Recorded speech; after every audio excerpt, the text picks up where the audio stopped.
ہمارا ایمان مکمل ہی نہیں ہو سکتا۔ سرکار فرماتے ہیں لا تکونو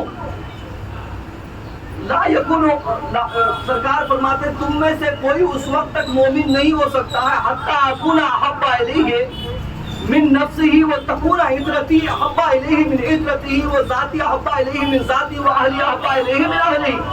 سرکار فرماتے ہیں تم میں سے کوئی اس وقت تک مکمل مومن نہیں ہو سکتا ہے جب تک کہ اپنے آپ سے زیادہ مجھ سے محبت نہ کرے، اپنے گھر والوں سے زیادہ میرے گھر والوں سے محبت نہ کرے، اپنی اولاد سے زیادہ میری اولاد سے محبت نہ کرے، اپنی عطرت سے زیادہ میری عطرت سے محبت نہ کرے۔ تو جب تک اہل بیت سے آپ پورے خاندان سے زیادہ محبت نہیں کریں گے تب تک آپ مومن ہی نہیں ہو سکتے۔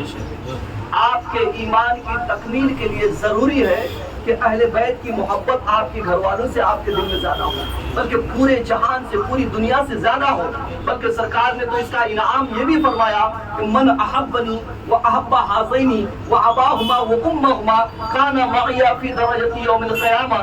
حسنین کریمین گود میں بیٹھے ہوئے ہیں، میرے آقا فرماتے جس نے مجھ سے محبت کیا اور ان دونوں سے محبت کیا، ان کے ماں باپ سے محبت کیا، بروز قیامت وہ میرے ہی پاس بیٹھا ہوا نظر آئے گا۔ کانا معی فی درجتی یوم القیامہ، قیامت کے دن وہ میرے درجے میں ہوگا، مطلب کہ وہ غلامی کی شکل میں ہوگا اور میں بادشاہ کی شکل میں ہوگا۔ میں آقا ہوں گا، وہ میرا غلام ہوگا اور میرے پاس ہی ہوگا۔ اور قیامت کے دن جو سرکار کے پاس ہوگا اس کے پاس بھی پریشانی نہیں آئے گی۔ جو سرکار کے پاس ہوگا اس کے آس پاس بھی کوئی پریشانی نہیں آئے گی، کیونکہ اس وقت اگر کہیں امن ہوگا، اس وقت اگر کہیں امان ہوگا، اس وقت اگر کہیں آرام ہوگا، اس وقت اگر کہیں سکون ہوگا تو دامن مصطفیٰ کے سوا کہیں نہیں ہوگا، صرف دامن مصطفیٰ ہوگا جہاں انبیاء بھی پناہ لیں گے آ کر کے۔ لوائے حمد میرے آقا کے ہاتھ میں ہوگا اور سارے انبیاء اس کے آس پاس ہوں گے، وہیں پر وہ بھی ہوگا جو حسنین سے محبت کرے گا، وہ بھی ہوگا جو اہل بیت سے محبت کرے گا۔ تو محبت اہل بیت کے بہت سارے فوائد ہیں جن فوائد کو پوری زندگی بول بول کر کے ہم تھک جائیں تو بھی اس کو بیان نہیں کر سکتے ہیں۔ اب میں تھوڑی دیر یہ بتانا چاہوں گا آپ لوگوں کو کہ اگر اہل بیت اطہار میں سے کوئی بھی، چاہے میرے آقا ہو، چاہے علی مرتضیٰ ہو، چاہے فاطمہ زہرا ہو، چاہے حسن مجتبیٰ ہو، چاہے حسین شہید کربلا ہو، کوئی بھی چاہتے تو کربلا کا میدان پیش ہی نہیں آتا تھا۔ اگر وہ دعا کرتے تو اللہ تبارک و تعالیٰ میدان کربلا کے حادثات کو ٹال دیتا۔ اگر وہ دعا کرتے تو اللہ تبارک و تعالیٰ میدان کربلا میں جو واقعات پیش آئے حسین کے ساتھ پیش نہ آتے۔ اگر وہ چاہتے میرے آقا تو حسین کو بچا لیتے، جیسے کہ بچپن میں بچائے۔ داہنے مانڈی پر بیٹھے ہوئے حضرت ابراہیم، بائیں مانڈی پر امام حسین، جبریل امین آ کر کہتے یا رسول اللہ دونوں کو اللہ رکھنا نہیں چاہتا، ایک کو رکھے گا، آپ کی چوائس، جسے چاہے رکھ لیں، جسے چاہے واپس کر دیں۔ سرکار نے فرمایا کہ میرے بیٹے کو لے کے جائیے، حسین کو چھوڑ دیجیے۔ آپ کا بیٹا انتقال کر گیا، امام حسین بچ گئے، بچائے نا، ان کی چوائس تھی نا، اللہ نے اختیار دیا نا کہ چاہے تو آپ حسین کو بچا لیجیے، تو سرکار نے بچپن میں بچا دیا، تو چاہتے تو جوانی میں بھی بچا لیتے۔ دعا کرتے مولا تیرے فرشتوں نے آ کر کے مجھ سے کہا ہے کہ حسین شہید ہونے والا ہے میدان کربلا میں، میں دعا کرتا ہوں مولا اس کے بدلے میں کچھ کفارہ لے لے، حسین کی شہادت کو بچا دے۔ اللہ تعالیٰ قبول کرتا۔ کیوں؟ اس لیے کہ سرکار کی دعاؤں کا یہ عالم تھا کہ اجابت نے جھک کر گلے سے لگایا، بڑی ناز سے جب دعائے محمد صلی اللہ علیہ وسلم جیسی سرکار دعا فرماتے اللہ قبول کر لیتا، تو امام حسین بچ جاتے۔ اچھا، امام حسین کی شہادت کی شہرت بچپن ہی میں مشہور ہو چکی تھی۔ حضرت ام فضل آتی ہے، سرکار امام حسین کو سرکار کے گود میں رکھتی ہے تو میرے آقا کے آنکھوں سے آنسو بہنا شروع ہو جاتا ہے۔ ام فضل کہتی ہے یا رسول اللہ آپ کیوں اتنا رو رہے ہیں، ماجرا کیا ہے؟ حسین کو دیکھ کے تو آپ خوش ہو جاتے ہیں، ابھی آپ رو رہے ہیں۔ سرکار نے فرمایا کہ ابھی جبریل میرے پاس آئے تھے، آنے کے بعد انہوں نے کہا کہ انا ابن الحسین ستقتل امتی ابن الحسین، کہ میرے حسین کو میری امت قتل کر دے گی۔ جبریل نے بتایا اور وہاں کی مٹی ملا کر دیا۔ اور حضرت عائشہ سے یوں مروی فرماتے ہیں، حضرت عائشہ سے میرے آقا نے فرمایا انا ابن حسین یقتل بعدی بارض الطف، کہ میرا بیٹا حسین میرے بعد مقام کربلا میں شہید کر دیا جائے گا۔ اور حضرت انس سے یوں مروی ہے یہ حدیث پاک کہ بارش کا فرشتہ رب کی بارگاہ میں آیا، آنے کے بعد عرض کیا یا اللہ میں تیرے محبوب کی بارگاہ میں جانا چاہتا ہوں، اللہ نے حکم دیا جا سکتے ہو۔ سرکار کی خدمت میں آئے، دیکھیں کہ امام حسین گود میں کھیل رہے، کہا یا رسول اللہ آپ اس سے بہت محبت کرتے ہیں، کہا بالکل۔ تو کہا کہ آپ کی امت جو ہے اِنَّ أُمَّتُكَ سَتُقْتَلُ، آپ کی امت اسے عنقریب قتل کر دے گی۔ اللہ اکبر۔ اس کے بعد وہ فرشتہ کربلا کے میدان میں گیا، میدان کربلا کی وہ مٹی لے کر آ جہاں امام حسین کا خون گرا تھا، اور کہا کہ یا رسول اللہ یہ مٹی جب خون ہو جائے تو سمجھ لیجیے گا آپ کا بیٹا شہید ہو گیا۔ میرے آقا نے وہ مٹی لے کر کے حضرت ام سلمہ کے ہاتھ میں رکھا اور کہا کہ اسے شیشی میں رکھ دو، جب یہ خون بن جائے سمجھ لینا میرا بیٹا حسین شہید کر دیا جائے۔ یہاں پر ایک ایمان افروز بات بھی آپ سے میں عرض کروں گا کہ میرے آقا نے وہ مٹی حضرت ام سلمہ کو کیوں دیا، حضرت فاطمہ کو کیوں نہیں دیا، حضرت علی کو کیوں نہیں دیا، حضرت عثمان کو کیوں نہیں دیا، حضرت ابوبکر صدیق کو کیوں نہیں دیا، حسن مصطفیٰ کو کیوں نہیں دیا، حضرت حفصہ کو کیوں نہیں دیا، حضرت رقیہ کو کیوں نہیں دیا، حضرت کلثوم کو کیوں نہیں دیا؟ سرکار نے وہ مٹی حضرت سودا کو کیوں نہیں دیا؟ میرے دوستو وہ مٹی حضرت ام سلمہ کے ہاتھ میں ہی اس لیے دیا کہ میرے آقا عالم غیب تھے، نگاہ نبوت سے دیکھ رہے تھے کہ یہ سب اس وقت تک مر جائیں گے، ام سلمہ زندہ رہے گی، سبحان اللہ سبحان ام اللہ، سلمہ زندہ رہے گی، باقی علی بھی نہیں رہیں گے، صدیق بھی نہیں رہیں گے، عثمان بھی نہیں رہیں گے، فاطمہ بھی نہیں رہے گی۔ تو میرے آقا کس کی کتنی حیات ہے وہ بھی جانتے ہیں، سبحان اللہ سبحان اس کی اللہ، کتنی حیات ہے، کون کب تک جیے گا یہ بھی میرے آقا جانتے ہیں۔ سبحان تبھی اللہ۔ تو وہ مٹی ان کو نہیں دیا بلکہ جو زندہ رہنے والی تھی ان کے ہاتھ میں تھی۔ نعرہ رسالت، علم غیب مصطفیٰ، نعرہ حیدری۔ اور جس دن امام حسین شہید ہوئے اس دن وہ مٹی خون بن گئی۔ اچھا ایک حدیث اس طریقے سے ہے کہ حضرت علی مرتضیٰ رضی اللہ عنہ جب جنگ صفین سے لوٹ رہے تھے، جنگ صفین جو حضرت امیر معاویہ سے جنگ ہوا تھا، اس جنگ سے جب لوٹے تو ایک میدان میں آئے تو آپ کو گھبراہٹ جیسی محسوس ہوئی، اس میدان میں منحوسیت چھائی ہوئی تھی۔ آپ نے پوچھے کون سا میدان ہے؟ لوگوں نے کہا طف ہے، کہا اور کوئی نام کا کربلا ہے۔ لفظ کربلا سنتے ہی حضرت علی مرتضیٰ سار سار رونے لگے، اتنا روئے کہتے ہیں کہ داڑھی مبارک سے آنسو بہ بہ کر کے زمین پہ گر رہا تھا۔ اس وقت سارے صحابہ کرام نے کہا کہ اے علی کیا بات ہے، آپ اتنا کیوں رو رہے ہیں، ماجرا کیا ہے؟ حضرت علی مرتضیٰ نے کہا کہ ایک روز میں سرکار کی خدمت میں گیا تو میں نے دیکھا سرکار زار زار رو رہے، میں نے پوچھا یا رسول اللہ آپ کیوں رو رہے ہیں؟ تو سرکار نے فرمایا ان ابن الحسین یقتل بموضع بشاطی الفرات بموضع یقال له کربلا، کہ میرا حسین نہر فرات کے کنارے ایسی جگہ قتل کر دیا جائے گا جس کا نام کربو بلا ہوگا، اس میدان کا نام کربلا ہوگا، اس لیے میں رو رہا ہوں کہ میرا حسین یہاں پر شہید کیا جائے گا۔ امام حسین اس لشکر میں موجود تھے، بلاتے ہیں کہ بیٹا حسین اس میدان میں تجھے شہید کیا جائے گا، اس وقت تو کیا کرے گا؟ تو امام حسین نے نہیں کہا کہ میں دعا کروں گا کہ اللہ مجھے بچا لے، بلکہ کیا کہا میں اس وقت صبر کی دعا کروں گا، سبحان اللہ، اس وقت میں اللہ سے اجر اور صبر کی دعا کروں گا۔ اور میرے آقا نے بھی یہی دعا کہ اللہم آت الحسین صبر و اجرا، اے اللہ حسین کو صبر اور اجر عطا فرما۔ یہ نہیں کہا کہ اللہ حسین کو محفوظی عطا فرما، حفاظت فرما حسین کی، حسین کو بچا لے، یہ نہیں کہا۔ اب میں یہ عرض کرنا چاہوں گا کہ یہ نفوس قدسیہ اگر دعا کرتے تو واقعہ کربلا نہ ہوتا، بے شک بالکل نہیں ہوتا۔ آئیے حدیث کی روشنی میں سمجھاتا ہوں۔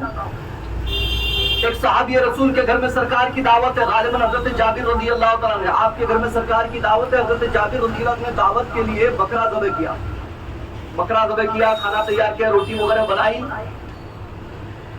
حضرت جابر کے دو بیٹے تھے، بڑے والے بیٹے نے چھوٹے بیٹے سے کہا کہ چھوٹے بتاؤ تم کو ابا نے بکرا کیسے ذبح کیا؟ کہ بتاؤ بھیا، کہ سو جاؤ۔ سویا، اس نے چاقو لیا، اسی چاقو سے گلے میں جو گھمایا گلا کٹ کے دو ہو گیا۔ اب چھوٹے بھائی کو تڑپتے ہوئے دیکھ کر، دو ٹکڑا ہوتے ہوئے دیکھ کر بچہ گھبرا گیا اور بھاگا کوٹھے کے اوپر، کہیں جا کے چھپ جاؤں گا، میں نے تو مار دیا بھائی کو، اور اوپر سے پاؤں پھسلا، نیچے گرا، دم توڑ دیا۔ تو حضرت جابر کے دونوں بیٹے شہید ہو گئے۔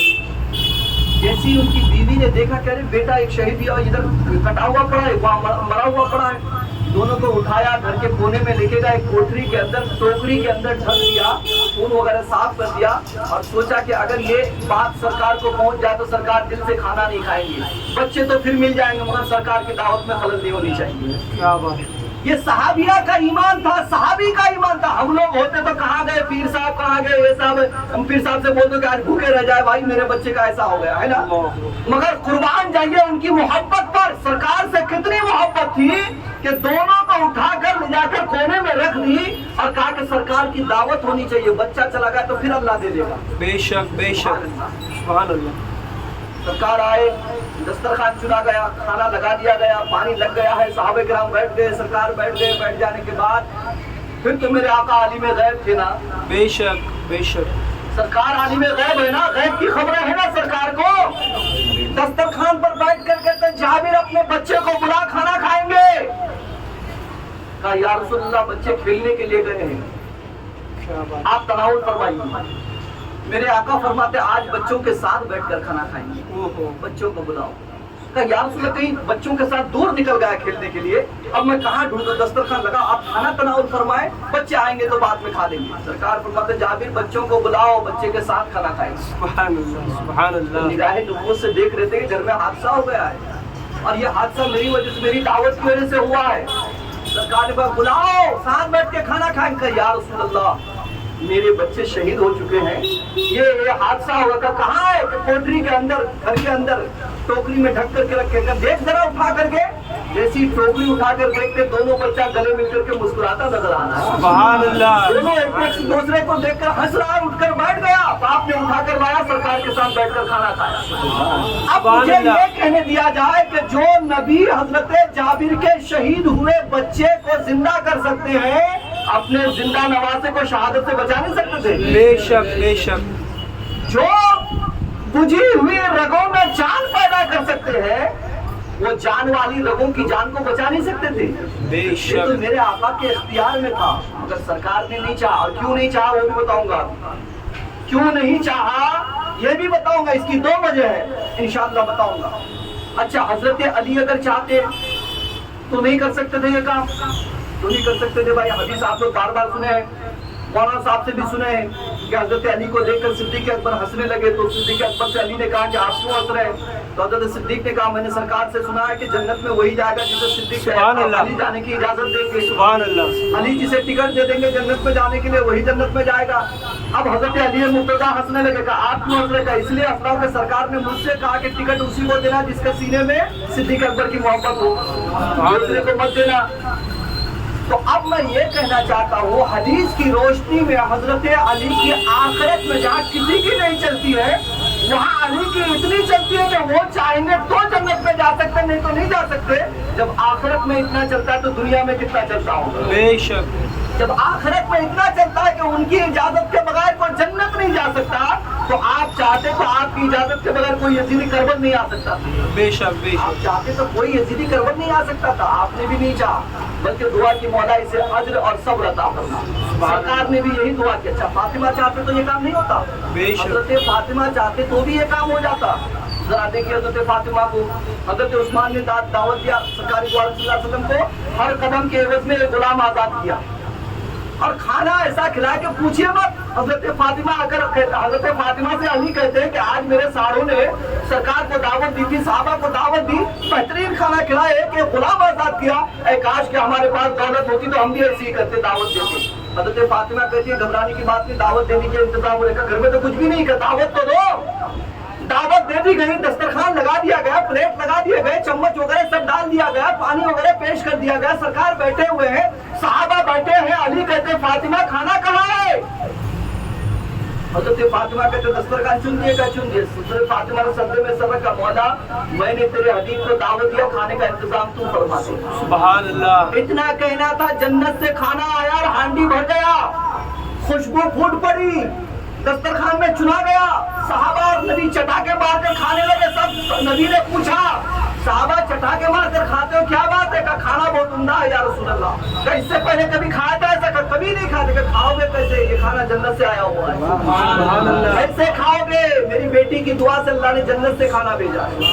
اب مجھے کہنے نہیں دیا جائے, جن کی دعا سے جنت سے کھانا آ سکتا ہے, ان کی دعا سے حسین کربلا سے گھر نہیں جا سکتے تھے. بے شک. کمال ہے بھائی, وہ بھی چاہتے تو دعا کرتے بچ جاتے, مگر انہوں نے بھی کیا کہا, اے اللہ میرے بیٹے حسین کو اجر اور صبر عطا فرما. کیوں کہا تھا آگے بتاؤں گا. اچھا امام حسین چاہتے تو نہیں کر سکتے تھے, امام حسین چاہتے تو ہو جاتا. صوفی منصور کا نام آپ نے سنا ہے؟ جی ہاں.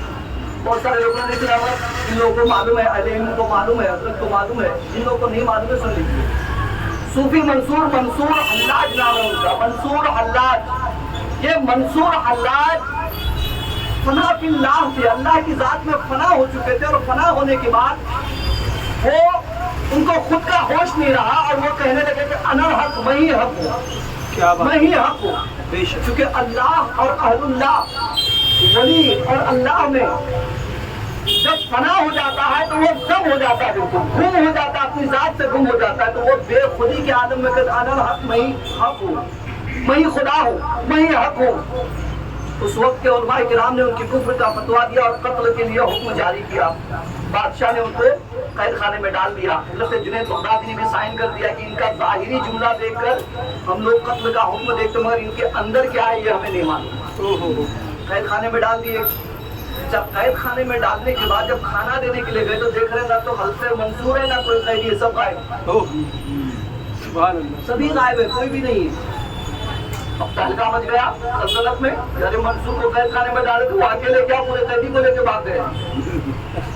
جیلر کو بلایا، ارے کیا ہوا، تالا کھول دیا تھا تو نے کہا نہیں تالا تو لگا ہوا ہے، جیل تو میں نے کھولا ہی نہیں. بڑی پریشانی. ٹھیک ہے، باتیں چلی، کارندے بھیجے گئے، ادھر ادھر ڈھونڈ ڈھاڑ ہو رہا ہے اور حضرت منصور کو مل نہیں رہے، نہ کوئی قیدی مل رہا ہے. ایک دن گزر گیا، دوسرے دن دیکھنے گئے کہ آج ہے کہ نہیں، دیکھ رہے کہ آج قید خانہ بھی غائب ہے. کل تو صرف قیدی غائب تھے، آج قید خانہ بھی نہیں ہے. اگر ایڈورا جیل غائب ہو جائے اس میں قیدی غائب ہو جائے تو چلو پیپر آؤٹ ہو جائے، قیدی بھاگ گیا. لیکن جیل بھی غائب ہو جائے تو کیا ہوگا؟ پوری دنیا میں تہلکہ مچ جائے گا کہ بھائی ہندوستان میں ایک جیل تھا، پوری عمارتیں لے کر بھاگ گیا قیدی. سوال تو یہ ہے نا، اتنی بڑی عمارت، دیواریں، اچھا آج کی عمارتوں کی 10 انچ کی دیواریں، اس وقت کی تو صرف موٹی موٹی دیواریں ہوتی تھی پتھر کی. پورا قید خانہ لے کر غائب. قید خانہ بھی نہیں، حضرت منصور بھی نہیں. کمال کی بات ہے. تیسرے دن دیکھنے گئے تو قید خانہ بھی ہے، حضرت منصور بھی ہے، باقی قیدی نہیں ہے. اب وہ لوگ آئے پوچھے کہ بھائی قیدی کدھر ہے؟ کہ میں نے سب کو آزاد کر دیا ہے. کہ 2 دن کہاں تھے؟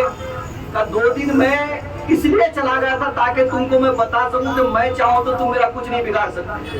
بے شک بے شک. 2 دن میں نے اپنے اختیار کا استعمال اس لیے کیا تاکہ تم سمجھ سکو کہ منصور چاہے تو یہ حکومت میرا کچھ نہیں بگاڑ سکتی ہے. آج کیوں آ گئے؟ کہ شریعت پر عمل کرنے کے لیے آیا ہوں، شریعت پر عمل کرنے کے لیے آیا ہوں. حضرت جنید نے قتل کا فتویٰ دیا ہے، بھاگ جاؤں گا تو کہیں گے کہ منصور جان بچانے کے لیے بھاگ گیا. شریعت سے ہم بھاگا نہیں کرتے، شریعت پر عمل کیا کرتے. سبحان اللہ سبحان اللہ. جان دینے کے لیے آیا ہوں. اب مجھے کہنے نہ دیا جائے منصور جیسا ولی اگر قید خانہ لے کر غائب ہو سکتے ہیں تو کیا حضرت امام حسین کربلا لے کر غائب نہیں ہو سکتے تھے؟ بے شک نہیں ہو سکتے تھے. پورے کربلا کو لے کر غائب ہو جاتے، چاہتے تو پورے کربلا کو لے کر غائب ہو جاتے، مگر غائب کیوں نہیں ہوئے؟ اس لیے کہ نانا جان نے بچپن میں کہہ دیا تھا میرا یہ نواسا کربلا میں شہید ہوگا. اگر آپ چلے جاتے تو سرکار کی حدیث جھوٹی ہو جاتی. اگر آپ چلے جاتے، اختیار کا استعمال کرتے تو سرکار کی حدیث غلط ہوتی. دنیا قیامت تک کبھی نبی نے تو کہا تھا کہ حسین شہید ہو گئے، حسین تو کربلا سے غائب ہو کہاں شہید ہوئے، تو سرکار کی حدیث غلط ہو گئی. امام حسین نے جان دے دیا، سرکار کی حدیث پر آج نہیں آنے دیا. جان چلی جائے تو چلی جائے، نانا جان کی حدیث جھوٹی نہیں ہو سکتی ہے.